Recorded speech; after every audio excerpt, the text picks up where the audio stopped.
brīža arī pirmās aizturēšanas. Aizturēto vidū arī pērkoņu krustietis Igors Šiškins. Viens izkāp ārā.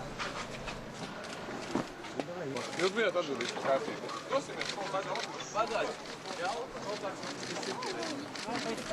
Netraucējiet kārtību uzturēt. Lūdzu, iesim. Netraucējiet kārtību uzturēt. Lūdzu, iesim. Tā kā gājiena organizētājs Uldis Freimanis nepiedalījās pasākumā, policija liedza cilvēkiem turpināt gājienu cauri Vecrīgai. Tomēr izkļuvuši cauri policistu sietam, cilvēki pa vienam vai pāros tomēr devās uz brīvības pieminekli. Pagaidām mums nav informācijas par vēl kādiem aizturētajiem.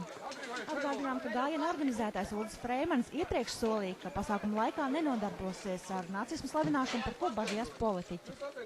Pasākumā iecerēts godināt tos latviešus, kuri Otrā pasaules kara laikā tika iesaukti un cīnījās Vācu armijas rindās.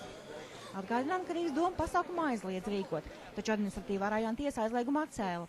Arī iekšlietu ministra Linda Mūrniece aicināja domu neatļaut šo pasākumu. Bažas par to izteica arī augstākās valsts amatpersonas.